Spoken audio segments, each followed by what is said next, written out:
तुम्ही विरोध का करता? म्हणजे आजच्या सुज्ञान लोकांच्या विचारात आहे ना, जसे एक एक एक एक आपण काढत बसतो ना, तसाच हा विचार केला की बाबा पूजेमधले फळ काढून टाका, धागा काढून टाका, पान काढून टाका, हे काढून टाका, ते काढून टाका. तसाच हा विषय मांडला होता.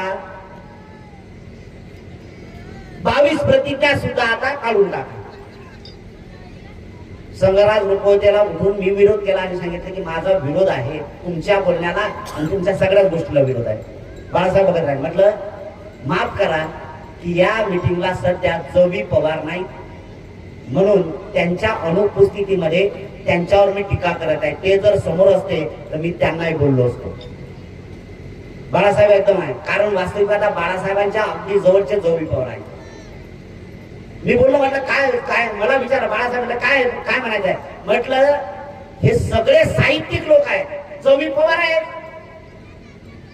संग्राम रुपवते आहेत, त्याच्यानंतर राजा ढाले आहेत, सगळे आहेत. हे लोक बाबासाहेब आंबेडकरांच्या 22 प्रतिज्ञांना विरोध करतात.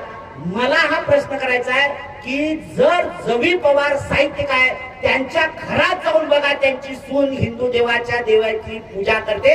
कारण मी त्यांच्या घरात स्वतः जाऊन आलेला आहे आणि मी ते वर्तन पाहिलेलं आहे.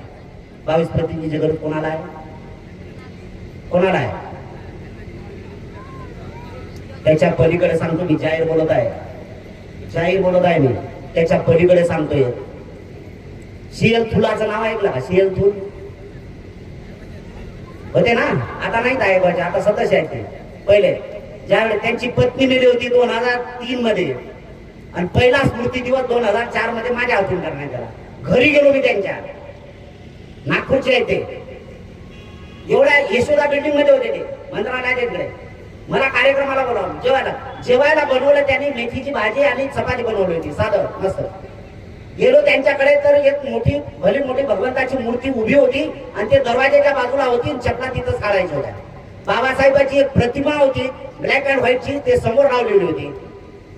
स्टँडर्ड काय होती? स्टँडर्ड काय? जेवायला बसलो, मला डायनिंग मध्ये नेलं आणि डायनिंग मध्ये नेल्यानंतर जेवायला वाढलं. मला जेवायला वाढल्यानंतर समोर एक देव होता आणि एक देवी होती. दिवा जळत होता. त्या सीएल फुलाची मुलगी मला जेवण वाढत होती. जेवायला घेतलं, खास घेतला आणि त्याकडे पाहिलं आणि मी थोडासा थबकलो आणि मी हळूच विचारलं, म्हटलं साहेब हे काय? तर ते सीएल फुल हसले आणि म्हणाले, नाही ते बायकोच आहे. म्हटलं बायको कुठे आहे? 1 वर्ष केली, मग हे घालायचं होतं ना. 22 प्रतिज्ञेची गरज कोणाला आहे?